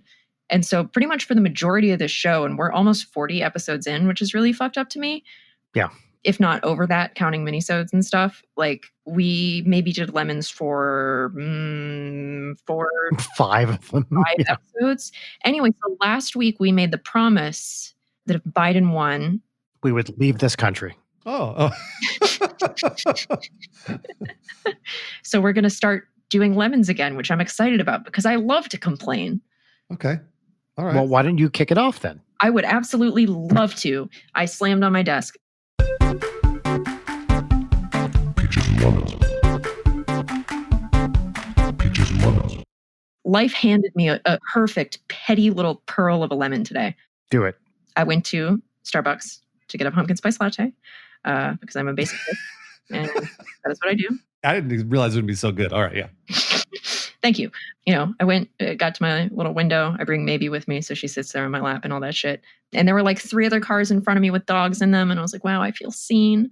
Anyway, they handed me this like white thing, and I politely took it, and I was like, I don't think I ordered this, which is always like, I never want to tell them that this is not what I ordered, but I was like, this is suspicious. But they were like, okay, well, yeah, we'll get you your thing, but you're already holding it, so you can take it. And I looked at it, and it was a little tall, so the tiniest size iced latte with coconut milk. What? Oh, And so I was like, well, they gave it to me. I might as well give it a try. I cannot believe how fucking disgusting it was. I was like, you know what? Maybe I'm going to love this. Maybe I will become like the nut milk convert that every LA person ends up becoming. The nut milk queen. Yeah. I prefer you call me the nut milk czar. Okay, sure. I have so many friends who are or were baristas who are like, stop asking me to make you a coconut milk latte. That's not how making a latte works. But I can't stress how fucking disgusting it was. And it had one of those like aftertastes where it was like evolving. Like that aftertaste had stages to it where I was like halfway home and I was like, oh my God, how is this still like developing in my fucking mouth? So yeah, that's my lemon for today. Why the fuck would you pay money to buy that? And put it in your body. Yeah. Oh, it feels good to have those back. Yeah, right. I love to bitch. it is really great. Yeah. So we haven't really thought about how to structure these because we each get 1 lemon. We should do the lemons as a batch and then do peaches because then otherwise it's like bitch, bitch, bitch. And then here's nice things. And then, like it feels like a gear shift. So let's try it. Maybe it won't work. Who knows? We'll try it again next week. So one of you, toss a lemon on the pile. Bruce, do you have anything? So in these times, I have literally nothing to complain about. Little things get me here and there, but I'm lucky I have a roof over my head. I get to work. I'm making money. All those other things. I want to make sure that I get all those qualifiers out of the way because I'm eternally grateful for them and think about them all the time. However, I go to El Pollo Loco a lot. You guys ever been to El Pollo Loco? You know what? I have not, but I've had a tweet I've been meaning to write for a long time about it, which goes like this. Uh-huh. Look, I'd like to try El Pollo Loco, but that place just sounds nuts. It's terrible. Thank Fucking God terrible. you didn't tweet that. I'm really glad you haven't. 5 years at least with that bouncing through my brain, and I'm not going to. Yeah, you've already put it out now, so you can't tweet it. Either way, I grew up with El Pollo Loco because I grew up here in LA, and it was one of those places again that were like, it started here back in like 1990. And I fucking love it. El Pollo Loco is fast food, but it's also healthy. You can actually just get grilled chicken there, rice, beans, salsa, the whole deal, and it's not bad for you. And it's good. It's good. I mean, like it's passable, right? It's passable. Sure. And I eat there all the time because I love Mexican food. So went to El Pollo Loco and I get a bowl, which is just rice, beans, chicken, avocado, sour cream, corn, and it's all just mashed up. It's basically a slop that I eat every day that powers my body, and I love it. But it needs the sour cream. It needs the sour cream in order to get to give it the moisture. Mm-hmm. Because otherwise it's very dry. It's pretty dry when you get it. It's not like we're not talking the best chicken in the world. And no joke, the 2 times in a row that I went to El Pollo Loco, so we're talking like 2, maybe a day separating the 2 times I went. Both times I got that bowl. Neither time had sour cream. Brutal. Fuck. Neither time. And I was so upset. Absolutely brutal. So I went looking around. No joke. I went looking around in my house because I was like, maybe we got sour cream here. So just anything. My fiance had Greek yogurt. What? And she was like, oh, you could use this as a substitute for sour cream. She's right. You can. You can. Absolutely. Plain. It tastes terrible. And I was like, all right, yeah, fuck it. I'll do it. So I put it in the bowl and like I had 1 bite of it and I slammed my fork down. I said, I can't eat this. I can't eat it. So I didn't eat dinner. Wow. Yeah. Fuck. It's one of those things where like, because of COVID and all the other things going on in the world, just one little thing is going to make me be like, you know what? Never mind. Fuck it. Like, I'm not doing it. And again, People at Optical work fucking hard. They're there all the time. I know them. They know me. It's one of those things where I feel bad complaining about it because it's not their fault. I'm sure they're just hustling through. They've got a lot on their minds, no doubt. They got a lot on their minds. They got a lot of food to put out, but it sucks. It sucks. So this is the interesting thing about segueing back into lemons again, where it's like, I think by virtue of doing the lemon first, you're following it up with the peaches, which are all the positive things that you're grateful for. So I think Yes. we need to delineate that this is a safe space to be as petty as possible, and it's not a problem. And we all are on the level of like, yes, this is the bit. We're doing the petty thing. Obviously we are grateful for everything. Yes. And we have a lot to be thankful for. To listeners right now, just like, we're setting the tone here. Yeah. Chill bitch sesh. So, Brian, lemon. Well, I'm going to be real petty for a minute. So, as many 45-year-old men do, I mail ordered a fancy liverwurst. And I was very excited about it. I had a coupon for some money off at Zingerman's, which is a fantastic food delivery service that I found out about when I lived in Ann Arbor, because that's where they're located. It's like a deli, but they also have a like gourmet food delivery thing. Like we've ordered a bunch during quarantine. Their stuff's so good. So because we spent some money there during COVID, they sent us a nice little gift card and I spent it on mostly liverwurst. And this is, by the way, the same liverwurst I ordered a few years back while I was on the road.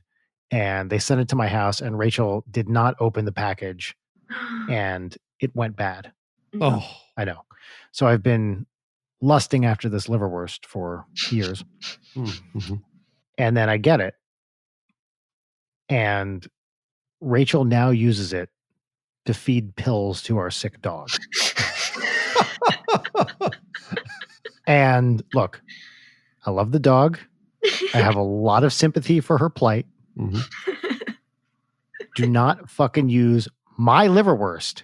Your fancy liverwurst. My fancy liverwurst, which is so good. Oh my God. Guys, I had it on, I toasted some sourdough bread. I put hot mustard on it with liverwurst and raw onion. And it was like it's like old Jew type food, which I fully get, but it was the greatest thing I've eaten in years. It sounds great. Rachel could not, due to the stench, could not be in the same room as me because it's really pungent on the mouth afterwards. Well, that way she gets to put it through the sick dog and then enjoy the dog's extremely pungent farts later. Yeah. Yes. Oh. But I just wanted to be like, don't give my liverwurst to that dog. Like, it's mine. And you made it go bad a couple of years back. So that's my lemon. Wow. Hey, we did lemons. We just successfully did lemon. We did. Oh, that was a good bitch test. Yay. Let's go in reverse order for peaches. First peach is I got a little fire pit for our backyard. Ooh. Now that it's quote unquote cold here in LA. And it was like properly cold. It was like 45. Yeah. Yes. It was so great. We can sit in the back and sit around a little fire pit. It's like a little portable thing. We didn't dig it or whatever, but that's great. And now I get to expose the 6-year-old to another danger, which is always welcomed. The s'mores entered the chat. Yeah. We've talked about them because it's a propane thing. I'm a little reluctant to drip marshmallow crap all over it, but s'mores have been asked about, believe me. So I think they'll happen pretty soon. That sounds great. Yes. Peach 2 is that Audrey's school brought them back to school, the first graders back to school this week. Oh, wow. That's great. In a very safe, she goes to a little private school, so they have space. They can do well ventilated. It's something Rachel and I thought long and hard about, but based on advice from friends who are much smarter than I, we decided to go for it. They're being as safe as they could be about it. It's certainly not a zero risk situation, but what the fuck is. But she is so happy to be back. It's like a couple days a week, a few hours a day, and just seeing her friends again has been amazing. So I want to be very clear. I'm not advocating that people like go hang out Right. and be reckless. Okay. This is a first grader who is going back to school in a very controlled setting. So please do not take this as an endorsement of COVID's over, which it definitely is not, because it's worse than fucking ever. But it's hopefully the school stays safe. Hopefully there are no COVID cases. And I think it's a risk worth taking, but she's very excited about it. My final peach, and I'll try to tell this story as quickly as I can, is I rediscovered my Wii. Like we bought it when the Wiis came out in 2007-ish, 8, something like that. and since then have moved to England and then back to the US, to California. We carried this fucking thing around for years. I kept meaning to sell it or get rid of it or whatever. Never did. Audrey and I finished playing Super Mario Galaxy. So got all the way through it. And I was like, man, I really want to play Galaxy 2, but can't do it on the Switch. So, and I was like, wait a minute, we still have that Wii. So I found it. I hooked it up. I had to get an HDMI adapter, but we did it. And earlier this week, I was like, you know what? I know I have the Wii. Let me just buy Super Mario Galaxy 2. And I was like, you know what? No, let me make sure the fucking thing works, first of all, before I buy a game for it. So I go to hook it up. I set it up, get everything ready to work, go to put Wii Sports in, and I notice there's a disc stuck in the drive. What game was stuck in that drive? I ask you. Man, what was the last thing you would have played on your Wii? It was Super Mario Galaxy 2. Oh, I was okay. Wow. Which was the only Jeez, that's game awesome. that we still had for it. Like we got rid of all the other ones. Man, that's awesome. Yeah. That's beautiful. And I don't ever remember owning that game, by the way. I remember Galaxy 1, but not Galaxy 2. And we just had it. Oh my God. It was one of those things where if I believed in cosmic coincidences or whatever, I'd be like, the universe is telling me something. But of course, the universe is a dark void that tells us nothing. Sounded to me like you had a little faith there for a Yeah, second. no. I got past it pretty quick. Okay, all right. Bruce. Yes. Well, the small ones is Autumn and I, my fiance, we would try to do a date night every night. And then obviously COVID hit and we haven't been able to do that for a while. So we've been trying to sort of get back into that flow of at least going somewhere and eating outside. Mm-hmm. And as basic as we are, just like Leighton, we love the Cheesecake Factory. So we went to the Cheesecake Factory on Monday and it was freezing cold for Los Angeles again. Yes. So we both had like put on a bunch of jackets and all this stuff. And it's like, oh man, it's going to be cold. And we sat down and the Cheesecake Factory had put out these heaters. No joke. I was hot within 3 minutes of sitting in front of that heater. And I was like, I could be here all fucking night. I could sit outside and eat here and both like her and I were like disrobing and like moving chairs and shit. It's so hot out there. And I was like, man, thank God for the Cheesecake Factory for getting these heaters out and making sure that we wanted to come and eat there and like actually have a normal, proper date night. Yeah. So what's your go-to cheesecake there? Oh my gosh. So I've had almost every cheesecake there. Wow. Bruce. Kudos. Yeah, I wanted to go through all of them. And I've been going to the Cheesecake Factory again for years and years and years, like just because there's always been one here in LA, et cetera, et cetera. So my favorite there is either, I think it's the strawberry, just plain strawberry cheesecake. Wow. There's also a key lime cheesecake there that's fucking awesome. The key lime one is really good. Oh, it's so good. That's peach number one for me, is that it was actually really warm there. And I mean, again, I'm incredibly blessed to be able to go to the Cheesecake Factory and like fucking, it was just terrific. Of course. Yeah.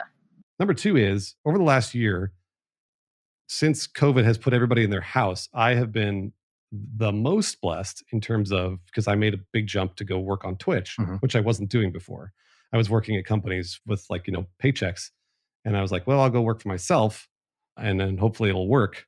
Well, this year I have been blessed with the best fans and the best supporters in the world. And I know this sounds like bullshit because it's something that everybody says, but it's no joke. Like the people that have been watching on Twitch and like supporting and all that shit are just fucking awesome. Like That's great. I can't be happy or thankful enough to them. So that's something I think about every single day. There's nothing better than a really awesome fan community, which There is not. this podcast is blessed to have as well. I can't believe I just used the word blessed, Seriously. but it is true. A wonderful, supportive, non-assholey fan community is an incredible gift. Yeah, Yeah. and especially like watching y'all be good to each other, like really, really does the heart good. People making friends, it's just like, hell yeah. Love it. Love it. Dude, it's awesome. So that's sort of like an overall peach, I think, for the year. And then my fiance and I were supposed to get married on Halloween Oh, wow. that this year. We did not because of COVID.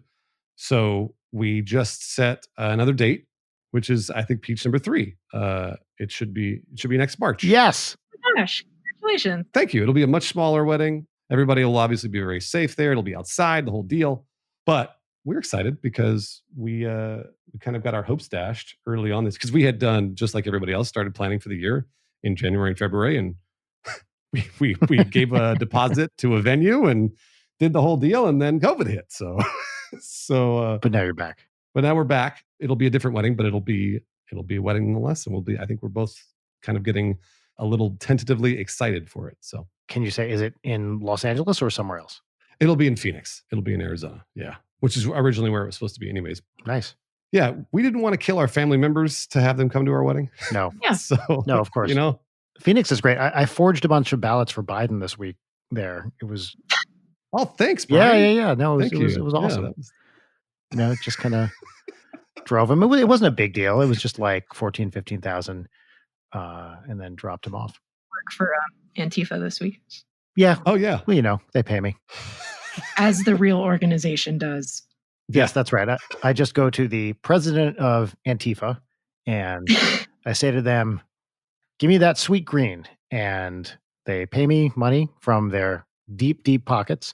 And I go change the world. Wait, I'm sorry. I go and I ask for sweet green and they give me weed. I could have been getting money this entire time.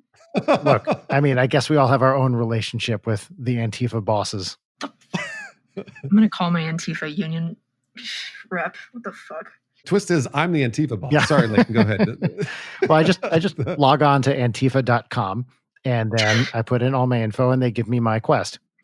You can accept side quests. Holy shit. Is antifa.com a thing? I need you to go to antifa.com. Hold on. Oh no. Do I want this in my fucking internet history? No, do it.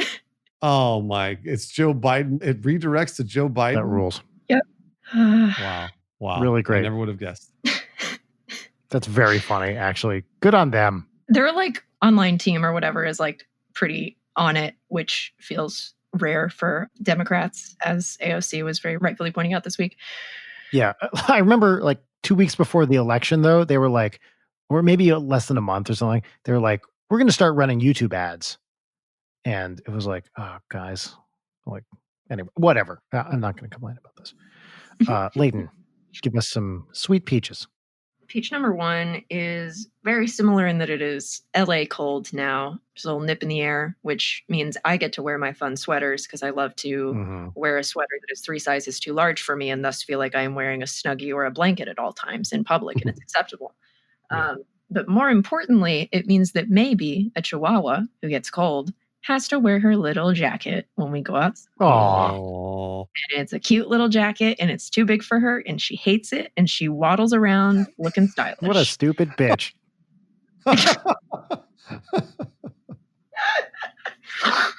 It's true. It is true.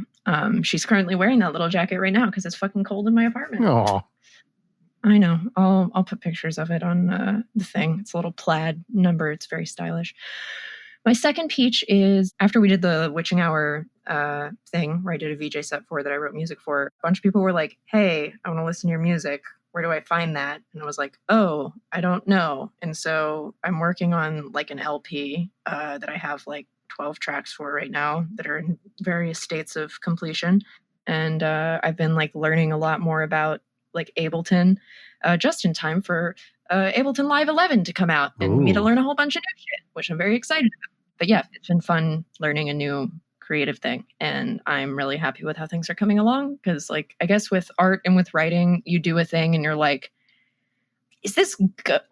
Is this good? I don't know if this is good. Always. But at least with music, it's like sort of a more intuitive, like, okay, this sounds fucked up, or, oh, that sounds good. And I would listen to it. So yeah, that's peach number 2. Pretty fun. Hoping to have that done by like end of the month, God willing. Who knows? And then peach number 3 is last night I was hanging out on a Discord call with friends while I was making my music, and a friend was editing a thing they were doing, and Allie was streaming her playing some Animal Crossing and doing some drawings. And I just got to sit there and hang out with my friends and watch Allie draw, which is a treat because she is a very talented lady. So yeah, it was just a very chill evening. I love it. Well, that sounds awesome. Yeah.